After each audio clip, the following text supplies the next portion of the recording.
नमस्कार, मैं रीनू यादव आप सभी दर्शकों का अन्नदाता कार्यक्रम में स्वागत करती हूं। किसान हमारे देश के अन्नदाता हैं और वही हमारे देश के भाग्य विधाता हैं। ऐसे भारतीय किसानों को खेतीबाड़ी से जुड़ी बहुत सी नई लाभकारी जानकारियां देने के लिए हर रोज सुबह हम आपके साथ आते हैं। तो चलिए कार्यक्रम शुरू करने से पहले देखते हैं क्या है आज के अन्नदाता में। अधिक पैदावार हेतु मोठ की उन्नत किस्में और बुवाई पर तकनीकी सलाह। बरसात के मौसम में भूमि कटाव को रोकना है जरूरी। मोठ की खेती अपने राज्य के पश्चिमी भाग में बड़े क्षेत्रफल पर की जाती है। जो किसान भाई अभी तक वर्षा की देरी के चलते या फिर किसी कारणवश मोठ की बुवाई नहीं कर पाए हैं, वे शीघ्र इसकी बुवाई कर लें। तो आप मोठ की खेती करते समय किन किन बातों को ध्यान में रखें, इस बारे में उचित सुझाव दे रहे हैं कृषि महाविद्यालय सुमेरपुर के डीन डॉक्टर SD रत्नू। ये फसल पश्चिम राजस्थान की मुख्य फसल है और कम पानी में रेतीली भूमि में बिना कोई विशेष खाद दवाइयों के ये फसल हो जाती है और किसान भाइयों के लिए सदियों से राहत पहुंचाने वाली फसल है, जिसमें दानों के साथ में पशु चारा भी भरपूर और पौष्टिक मिलता है। किसान भाइयों, मोठ की बुवाई के लिए खेत की कोई खास तैयारी की आवश्यकता नहीं रहती है। फिर भी यदि आप खेत की तैयारी करके मोठ की बुवाई करते हैं तो मोठ की फसल से अधिक उपज ले सकते हैं। खेत की तैयारी में कोई विशेष तैयारी की कोई जरूरत नहीं होती है। कई बार तो सीधे बुआई कर देते हैं या फिर एक दो जुताई करके बिल्कुल घास फूस नहीं हो और एकदम साफ सुथरे खेत में इसकी बुआई की जा सकती है। उर्वरक की बात करें तो फसल में जो है 50 किलो DAP प्रति हेक्टर यदि अपन डाल देवें बुआई के समय तो ये पर्याप्त रहता है। इसमें यूरिया अलग से डालने की कोई आवश्यकता नहीं है। मोठ की फसल से अधिक उपज लेने के लिए जरूरी है कि आप मोठ की उन्नतशील किस्मों के चयन के साथ ही कीट रोगों के प्रकोप से मोठ की फसल को बचाने के लिए बीजों को उपचारित करके ही बुवाई करें। इनकी किस्मों के बारे में बताऊं तो मुख्य किस्मों में RMO 40, RMO 257, RMO 435 ये उम्दा किस्में हैं जो पश्चिम राजस्थान के लिए बहुत ही बेहतर हैं और इनकी औसत उपज जो है 8 कुंटल से लेके 10-12 कुंटल प्रति हेक्टेयर तक इसकी उपज हो जाती है और ये कम समय में कम पानी में यानी 60 से 65 दिन के अंदर 62 दिन के अंदर ये पक के तैयार हो जाती है। तो ये बहुत ही बढ़िया किस्में हैं जो किसान भाइयों को अधिक उत्पादन के लिए इन किस्मों को काम में लेना चाहिए। और RMO 40 जो है कम फैलने वाली किस्म होने की वजह से इसकी जो बीज दर है प्रति हेक्टर 15 किलो काम में लेवें, क्योंकि ये कम फैलने वाली किस्म है। बाकी किस्में जो है ठीक फैलती है, इनकी बीज की आवश्यकता पड़ती है वो 10 से 12 किलो प्रति हेक्टर पड़ती है। बीज उपचार की बात करें तो 2 ग्राम बाविस्टिन प्रति किलो बीज में यदि अच्छी तरह मिला देवें तो इसके लिए कोई रोग वगैरह नहीं लगेगा। सबसे पहले अपन बीजों पर फफूंदनाशक चढ़ा देवें, फिर कीटनाशक चढ़ा देवें, उसके बाद में जो है राइजोबियम जीवाणु खाद को उसके ऊपर चढ़ाया जाता है। इसके लिए क्या करते हैं कि 1 हेक्टर यदि बुआई करनी है अपन को कि 10 से 12 किलो बीज चाहिए तो इस बीज के लिए 1 लीटर पानी लेवें, 100 से 200 ग्राम गुड़ लेवें और इसको मिलाकर गर्म करें तो ये गुड़ का रसा हो जाएगा। और इस पानी को गर्म पानी को ठंडा कर लेवें और ठंडा करने के बाद में 600 ग्राम जीवाणु खाद बाजार में मिलती है, उसको उसमें डाल करके घोल बना के तैयार कर लेवें और इस घोल को ठंडा करके बीज के ऊपर छिड़क करके उसको अच्छी तरह बीजों के ऊपर चढ़ा लेवें और फिर सुखाने के बाद इस बीज को अपन बुआई के लिए काम में ले सकते हैं। और बीज उपचार के बाद में तुरंत ही बुआई कर देनी चाहिए। यदि बीज उपचार किया हुआ बीज यदि 2-3 दिन पड़ा रहेगा तो वो बीज उपचार करने का कोई फायदा किसान भाई को नहीं मिलेगा। मोठ की फसल से अच्छा उत्पादन लेने के लिए आवश्यक है कि आप सही दूरी पर मोठ की बुवाई करें ताकि फसल की बढ़वार अच्छी हो सके। तो किस प्रकार से करें मोठ की बुवाई, चलिए ये भी हम आपको बताते हैं। फसल को बुआई जो है आप 10 अगस्त तक कर सकते हैं यदि देरी हो जाए तो, और नहीं तो फिर वर्षा होते ही इसकी बुआई करने का समय रहता है। और कतार से कतार बुआई करते समय दूरी जो है 30 से 40 सेंटीमीटर रखते हैं और पौधे से पौधे की दूरी 15 सेंटीमीटर से 20 सेंटीमीटर तक रखी जाती है। और निराई गुड़ाई की बात करें तो 30 दिन बाद निराई गुड़ाई करने का उपयुक्त समय है। इसकी निराई गुड़ाई कर लें और फिर ये फसल जो है अपनी ज़मीन पे फैल जाएगी और फिर दूसरी खरपतवार नहीं हो पाएगी और अच्छी तरह उसकी फसल पक जाएगी। तो किसान भाइयों को ये फसल अधिक उत्पादन देगी और निश्चित रूप से किसान भाइयों को ये वैज्ञानिक विधि से यदि खेती करेंगे तो फायदा होगा, लाभ होगा। किसान भाइयों, दिन प्रतिदिन खेती योग्य भूमि का क्षेत्र कम होता जा रहा है। वहीं दूसरी तरफ जो भूमि बची है वह अनियमित वर्षा, अकाल तथा सूखे जैसी परिस्थितियों की वजह से खराब हो रही है। वहीं दूसरी ओर मृदा के उपजाऊ परत का वर्षा जल के साथ बह जाने से हमारे कृषि कार्य में संकट जैसी परिस्थितियां उत्पन्न होने लगी हैं। तो किसान भाइयों, मृदा कटाव को कैसे कम किया जाए, इस बारे में जानकारी दे रहे हैं डॉक्टर M.K. अवस्थी। आज मैं आपसे जो चर्चा करना चाहूँगा, जो सॉइल का संरक्षण है, मिट्टी का संरक्षण है, उसके बारे में आप स्वयं अपने स्तर पे क्या कार्य कर सकते हैं जिससे कि ये इस भयावह समस्या से कुछ पॉइंट तक अपन निजात पा सकते हैं। कई तरह के अपर्दन होते हैं, जिसमें एक अपर्दन होता है शीट इरोजन कहते हैं। उसमें इतना बारीक एक एक पत्थर परत जाती है कि हमको मालूम ही नहीं चलती, सालों साल मिट्टी हमारी कम हो जाती है। पर हमारा नज़र जब जाती है जब वो गली के रूप में फॉर्म हो जाती है और हमारे खेत को काटने लगती है। आपने देखा होगा अभी जो बरसात का मौसम चल रहा है, इसमें सारा मडी वाटर है, गंदला पानी है। गंदला पानी केवल आप समझते हैं कि ये उसके मिट्टी के कण उसमें घुले हुए, पर ये सालों साल में जो आप देखते हैं कि जो लॉस हो गया वो फिर वापस में पाया नहीं जा पाता। कृषि पर अत्यधिक उत्पादन का दबाव पिछले कुछ वर्षों में काफी बढ़ा है, जिसके कारण वनों और चारागाह क्षेत्रों को खेती के लिए तेजी से परिवर्तित किया गया, जिसके कारण मिट्टी का क्षरण प्रतिवर्ष हो रहा है। जैसा कि खेत की ऊपरी 4 से 6 इंच परत ही उपजाऊ होती है, लेकिन हमारे द्वारा किए गए कुप्रबंधनों के कारण ये परत हवा और वर्षा जल के साथ घुलकर नदियों, तालाबों व समुद्र में पहुंच रही है और मिट्टी की उत्पादकता में भारी ह्रास हो रहा है। किसान भाइयों, हमारी खेती का अस्तित्व मिट्टी से है, अतः कृषि को बचाने हेतु हमें मृदा संरक्षण के सभी उपायों को अपनाना होगा। तो किसान भाई अपने उपाय करते हैं, किसी तरह से पत्थर वगैरह रख के बनाते हैं। यदि मिट्टी के बांध के बराबर, बंड के बराबर ऊंचाई से आप पत्थर जमा देंगे तो जब पानी उस पर आके लगेगा तो नेचुरली जो जहाँ कमज़ोर है उसको तोड़ेगा, तो आपके पत्थर रखे रह जाते हैं, बाजू से कट जाता है। तो जब भी आप पत्थर जमाएं तो एक ऐसा ढलान नुमा बना दे बीच में से जहाँ से पानी निकल सके। जब हम इस वेग से पानी को अपनी फील्ड से निकालेंगे तो ये मिट्टी की जो काटने की दर है वो कम हो जाएगी। तो मिट्टी की काटने की दर कम जब हो जाएगी तो वो वहीं पे खेतों में मिट्टी रुकेगी।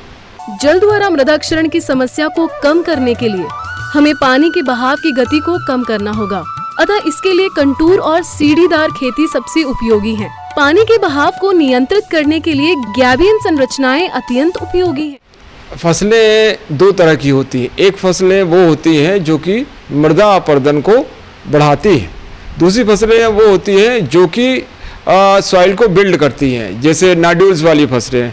आप चना समझिए, सोयाबीन समझिए, इनके नाड्यूल्स होते हैं। किसी भी तरह का वनस्पति का आच्छादन होने से 3 तरह से हमारा मृदा अपरदन रुकता है। पहला, जब आप देखेंगे अगस्त में सबसे ज़्यादा तेज इंटेंसिटी का पानी गिरता है। यदि हमने समय से फसलें बोई हैं, चाहे सोयाबीन बोई हो, चाहे किसी भी तरह का जो ऐसी फसलें जो कि ज़्यादा स्प्रेड होती हैं, तो ये जब अपने भरपूर उठान पे जब आती है उसी समय इंटेंसिटी भी पानी की सबसे ज़्यादा होती है।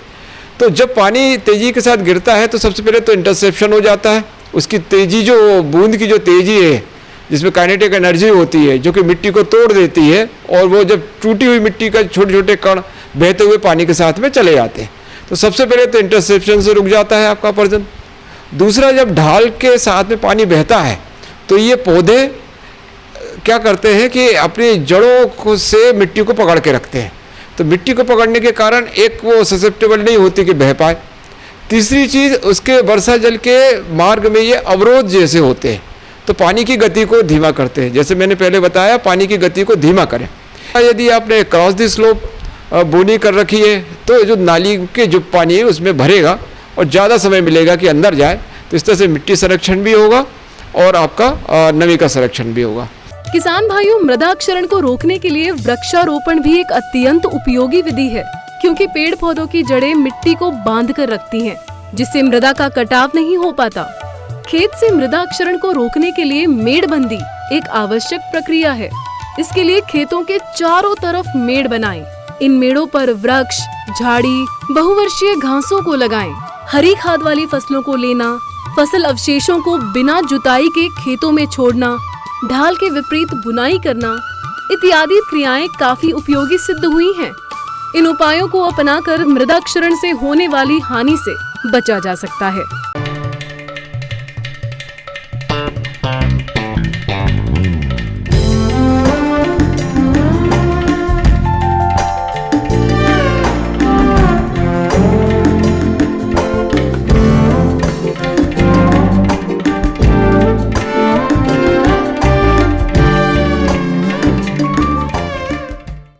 औषधि फसलों के अंतर्गत बात करें ग्वारपाठा या एलोवेरा की, तो इसकी खेती प्रदेश के बहुत से किसान भाई करते हैं और अच्छा लाभ भी कमा रहे हैं।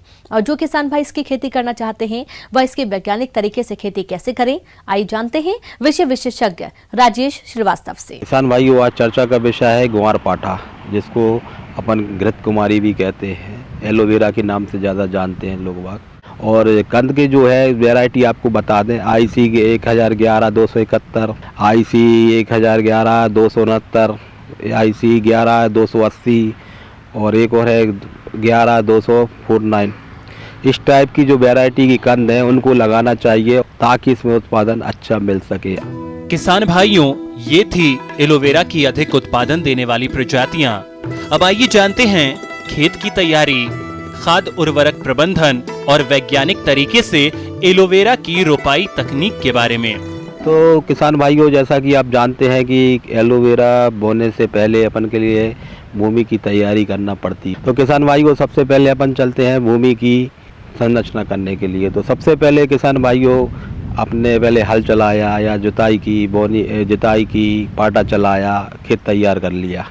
खेत तैयार करने के बाद किसान भाइयों इसमें सबसे ज़्यादा ज़रूरत है गोबर की खाद की। तो किसानों भाइयों, इसमें गोबर की खाद जो डालना पड़ती है, करीब करीब 2 ट्राली खाद तो डालना ही है पर एकड़, और ज़्यादा हो जाए तो और अच्छा रहता है, क्योंकि इसमें गोबर की खाद ही पहले महत्व रखती है। इसमें फिर इसके बाद इसमें खाद डाल दें, 50 किलो फास्फोरस, 50 किलो पोटास और यूरिया जो है, जैसे जैसे आपकी ज़मीन है, मान लो अगर हल्की ज़मीन है तो आप 50 किलो और ज़्यादा ख़राब ज़मीन है तो 125 किलो तक यूरिया डलता है। किसान भाइयों, ये तो हो गई खाद की बारे में बात हो गई है। इसके बाद ये है कि ग्वारपाठा कैसे लगाया जाता है। तो किसान भाइयों, इसके जो कंद है उसकी भी एक विशेषता ये है कि 3 दिन के अंदर ही इनको लगाना चाहिए। कंद ला के किसान भाइयों जब आपने कंद लगाने का काम चालू करा तो इसका विशेष ध्यान दें कि उसको ज़्यादा दिन ना होना चाहिए। और उसके बाद कंद की दूरी से दूरी जो है, एक गांठ से दूसरी गांठ की दूरी कम से कम 1 फुट की होना चाहिए। कि इसको दूरी इसलिए बनाना है क्योंकि इसकी जो पत्तियाँ काटते हैं अपन, उसके लिए गैप होना चाहिए, नहीं तो कंजेस्टेड कर देंगे तो आप कंद बड़ा नहीं होगा और आपको लॉस हो जाएगा। ये अक्सर देखने को आता है कि कुछ लोग घनी कर देते हैं। इसको घना नहीं, जितना आप बेगरा करेंगे उतनी अच्छा ये उत्पादन देता है। किसान भाइयों, अभी आपने एलोवेरा की रोपाई तकनीक के बारे में जानकारी हासिल की। अब आइए जानते हैं अच्छा उत्पादन प्राप्त करने के लिए एलोवेरा की फसल में किए जाने वाले जरूरी कार्यों के बारे में। किसान भाइयों, ग्वारपाठा जब भी आप लगाएं तो इसमें एक विशेष ध्यान देना चाहिए खरपतवार का। इसमें किसी भी प्रकार का खरपतवार नहीं उगना चाहिए, और जब भी ये उगें तो उसको तुरंत निंदाई गुड़ाई करके उसको हटा दो। नहीं तो इससे क्या होता है कि इसके अंदर के जो कीट वगैरह रहते हैं वो ग्वारपाठे पे लग जाते हैं और कहीं कहीं के तनों में छेद भी कर देते हैं, जिससे कि आपको भारी नुकसान का सामना करना पड़ेगा। और साथ में ये रहता है इसकी उपज में भी बहुत फ़र्क पड़ जाता है। अगर गए खरपतवार उसके नज़दीक है तो कृपया कर इस बात का विशेष ध्यान दें कि आपको निदाई गुड़ाई का जो खुरपी रहती है केवल उसी का इस्तेमाल करना है। मशीनरी यंत्र से भी अगर आपका इस्तेमाल करते हैं तो बहुत संभल के करना चाहिए, क्योंकि इसके कंद में अगर आपका वो लग गया है हल तो ये उधर से हटा देगी। तो इसलिए इसको अच्छा फ़ायदा के लिए केवल खुरपी का इस्तेमाल करें। जब भी आपको अच्छा एवरेज लेना है तो इसमें केवल 3 बातों का विशेष ध्यान देना पड़ता है। एक तो इसको गर्मियों में पानी का ज़्यादा विशेष ध्यान देना पड़ता है, बाकी टाइम पे इसको पानी कम मात्रा में लगता है। और जब भी आप पानी दें तो मेरी सलाह है कि आप केवल ड्रिप सिस्टम हो तो ज़्यादा अच्छा है। इसमें पानी की मात्रा बहुत ही कम चाहिए होती है। इसमें बरसात में इसमें अधिक पानी पहुंच जाता है, इसलिए इसमें रोग लगने के ज़्यादा चांस हो जाते हैं। तो बरसात में इसकी विशेष ध्यान देना चाहिए कि इसकी नाली से पानी निकालना चाहिए, वो व्यवस्था उचित करना चाहिए ताकि इसमें किसी प्रकार का पानी भरा ना रहे, नहीं तो इसके कण जो जितने हैं वो सड़ने लगते हैं और ये नुकसान करने लगता है। किसान भाइयों, इसमें केवल एक ही रोग आता है, वो है गलन रोग।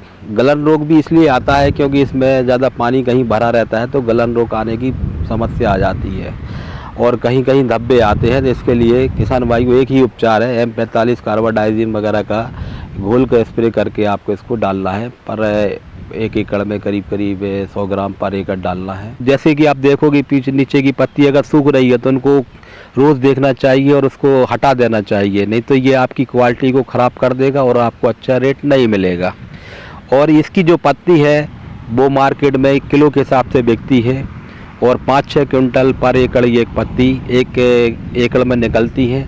और इसकी ट्रांसपोर्टिंग का ज़्यादा ध्यान देना चाहिए। जैसे ही आपने इसकी पत्ती निकाली है तो ये 3 दिन के अंदर जहाँ इसकी औषधि का काम होता हो या जूस निकलता हो उस प्लांटेशन में ये केवल 3 दिन के अंदर पहुँच जाना चाहिए। अगर आपने इसको घर में साफ करके रख ली और 1 हफ्ते रख ली तो वो फिर बिकने से नहीं होती है। इसलिए इसका विशेष ध्यान देना चाहिए किसान भाइयों कि उत्पादन करने के बाद इसको 3 दिन के ही अंदर किसी को भी आपने कंपनी को सेल कर दी या किसी को भी कर दी तो इसको 3 दिन के अंदर आप इसको सेल कर दें, अन्यथा आपको घाटा खल जाएगा। इसका विशेष ध्यान दें। मौसम के अनुसार प्रबंधनों पर ही टिकी है आपकी खेती बाड़ी और इसलिए मौसम पूर्वानुमान और उस पर आधारित साप्ताहिक कृषि सलाह इस प्रकार है।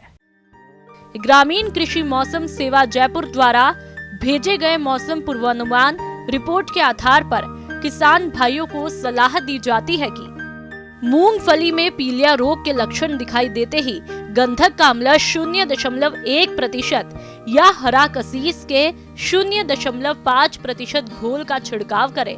सफेद लट रोकथाम के लिए क्यूनाल फास 25 EC 4 लीटर या इमिडाक्लोप्रिड 200 SL 300 मिलीलीटर प्रति हेक्टेयर की दर से 80 से 100 किलोग्राम मिट्टी में मिलाकर पौधों की कतारों में वर्षा वाले दिन भूरक दे।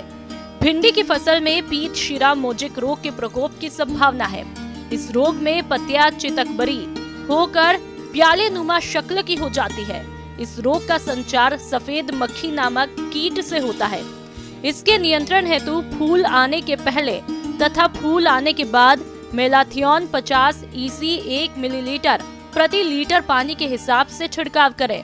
पपीते की फसल में पर्ण कुंचन एवं मोजिक रोग की रोकथाम हेतु रोगग्रस्त पौधों को उखाड़कर नष्ट कर देवें तथा रोग के प्रसार को रोकने के लिए डाइमिथोएट 30 EC या मिथाइल डिमेटान 25 EC 1 मिलीलीटर प्रति लीटर पानी की दर से छिड़काव करें। पालतू जानवरों जैसे गाय, भैंस, बकरी, भेड़ इत्यादि को सीधी वर्षा से बचाव के समुचित उपाय करें एवं उनके रहने के स्थल पर पानी इकट्ठा न होने देवें तथा बिछावन को सूखा रखें। रोगों से बचाव हेतु टीकाकरण करावें। पशु के नाक में पानी आना, बुखार इत्यादि होने पर निकट के पशु चिकित्सक से तुरंत इलाज कराएं।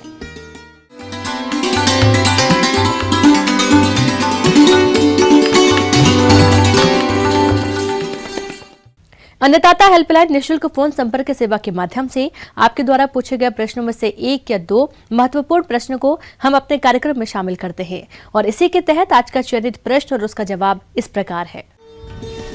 निःशुल्क अन्नदाता हेल्पलाइन में आज हमने जिस प्रश्न को शामिल किया है उसे पूछा है गांव बेलहरी जिला दौसा के प्रकाश नंद ने। आपने पशुओं को खनिज मिश्रण खिलाने के बारे में जानकारी चाहिए है, तो इसके लिए देखिए कार्यक्रम का यह अंश। आज आपको दुधारू पशुओं में पशु आहार के साथ साथ खनिज लवण क्यों खिलाना चाहिए, उस खनिज लवण की उपयोगिता के बारे में जानकारी देंगे। किसान भाइयों, जैसे आप जानवर को चारा खिलाते हैं, पानी पिलाते हैं, हरा चारा खिलाते हैं, सूखा चारा खिलाते हैं, भट्टा भी खिलाते हैं, लेकिन इसके साथ साथ एक खनिज लवण नाम का पाउडर आता है सफ़ेद कलर का, उसको भी खिलाना बहुत ही आवश्यक है। हम जो जानवरों को चारा खिलाते, दाना खिलाते हैं, उससे जानवर की ऊर्जा की पूर्ति तो होती है, लेकिन ऊर्जा और प्रोटीन के अलावा उसको मिनरल्स, खनिज लवण की भी बहुत आवश्यकता होती है, क्योंकि जानवर को बहुत सारे खनिज जैसे कैल्शियम है, मैग्नीशियम है, इनकी भी ज़रूरत होती है। और इस कैल्शियम की वजह से जानवर का दूध भी बढ़ता है, उसकी हड्डियां मजबूत रहती हैं। तो इसलिए किसान भाइयों, जो भी हमारे दुधारू जानवर हैं उनको हम 50 से 60 ग्राम प्रतिदिन की दर से नियमित रूप से खनिज लवण पाउडर जो होता है वो देना चाहिए। इसको खिलाने का तरीका, जो किसान भाई पशुओं को बाटा खिलाते हैं उसके साथ रोजाना 50 से 60 ग्राम खनिज लवण उसमें मिक्स कर दे और उसको खिलाएं, जिससे जानवर में मिनरल्स की पूर्ति होती है, कैल्शियम की पूर्ति होती है और जानवर उससे नियमित रूप अंतराल में ब्याता भी है और उसका दूध भी बढ़ता है। इसी प्रकार से जो छोटे जानवर हैं, केड़े हैं, पाड़े हैं किसान भाइयों के, तो छोटे जानवर हैं उसको अगर खिलाएंगे तो वो जो प्रजनन क्षमता भी बढ़ती है उनकी और शरीर भार भी बढ़ता है उनका। इस प्रकार से किसान भाइयों, खनिज लवण की उपयोगिता पशु आहार में बहुत ही जरूरी है और इसको नियमित रूप से किसान भाई उसको खिलाना चाहिए। मानव शरीर की तरह पशुओं में भी पोषक तत्वों की कमी के कारण उनकी पाचन क्षमता एवं वृद्धि आदि प्रभावित होती है। एक पशु के लिए 15 खनिज लवण की आवश्यकता होती है, जिनमें से 7 मुख्य तत्व होते हैं, जो इस प्रकार हैं: calcium, phosphorus, magnesium, chlorine, sodium, potassium, sulphur आदि। जबकि सूक्ष्म तत्वों में zinc, iron, copper, cobalt, manganese, iodine, molybdenum, chromium इत्यादि। आइए जानते हैं पशुओं में खनिज लवण की कमी के लक्षणों के बारे में, जो इस प्रकार हैं।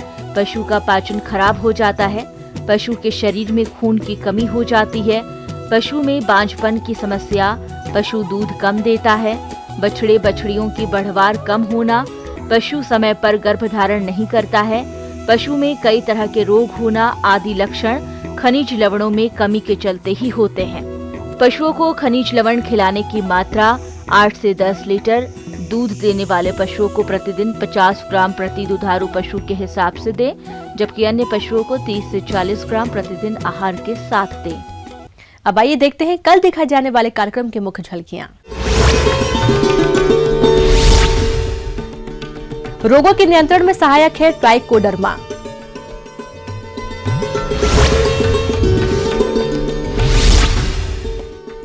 अरहर की फसल में खरपतवारों की रोकथाम के उपाय। हम यह उम्मीद करते हैं कि आज का कार्यक्रम आप सभी दर्शकों के लिए उपयोगी रहा होगा। किसान भाइयों, अन्नदाता आपकी सेवा के लिए संकल्परत है। कृषि संबंधित समस्या एवं सुझावों के लिए आप हमें इस पते पर संपर्क कर सकते हैं। प्रोड्यूसर अन्नदाता news 18 Rajasthan, Ramoji film city Hyderabad 501512। साथ ही आप हमें ईमेल भी कर सकते हैं। हमारा ईमेल है p18annadatarajasthan@nw18.com। और इसके अतिरिक्त आप हमें निःशुल्क हेल्पलाइन नंबर 180041922155 पर सोमवार से शनिवार सुबह 10 से शाम 4 बजे के बीच संपर्क कर सकते हैं। किसान भाइयों, अब समय हो रहा है आपसे विदा लेने का, तो हमारी अन्नदाता टीम को दीजिए इजाजत। कल फिर आपसे मुलाकात होगी कृषि संबंधित कुछ और महत्वपूर्ण जानकारियों के साथ। नमस्कार।